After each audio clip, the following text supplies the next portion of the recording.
Teacher, good morning, everyone. Today we are going to learn how to install the Cloud Connector.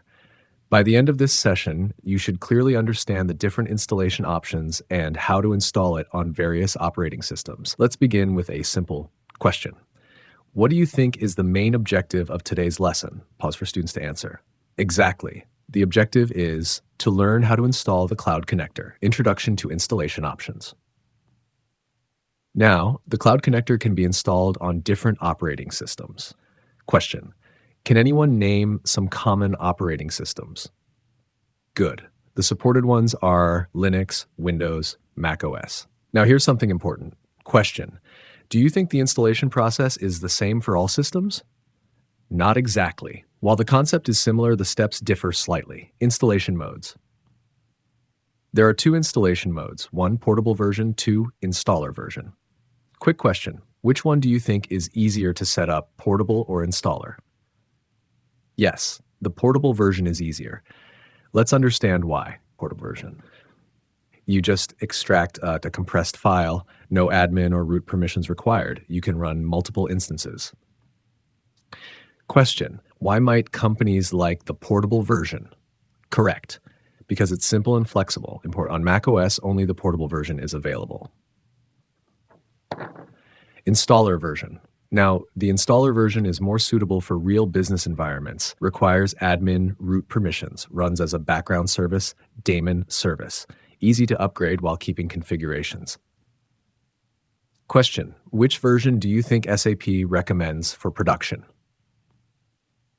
SAP recommends the installer version. Installation on Linux. Teacher, before installing on Linux, there are some prerequisites. Question: what do you think we should check before installing any software?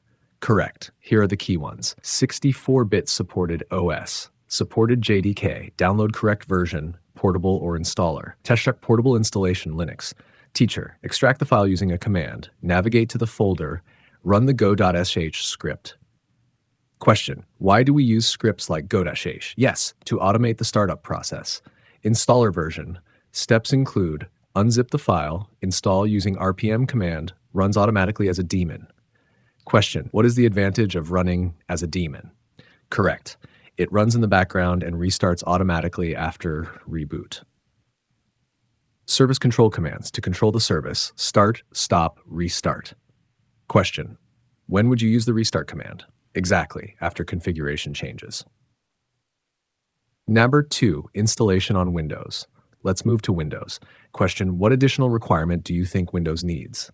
Good guess. It requires Microsoft Visual C++ runtime libraries, JDK setup, portable version Windows, to extract zip file, set Java home, run using go.bat. Question: why is Java home important?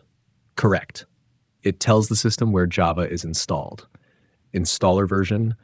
Teacher, double-click installer, follow guided steps, runs as a Windows service.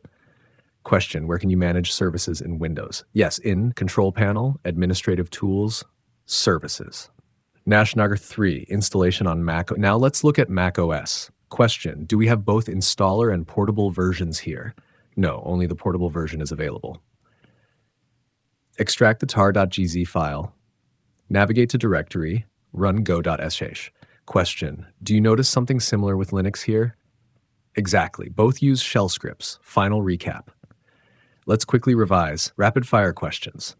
1. What are the two installation modes? 2. Which version is recommended for production? Which OS supports only portable version? 4. What is required to run Cloud Connector?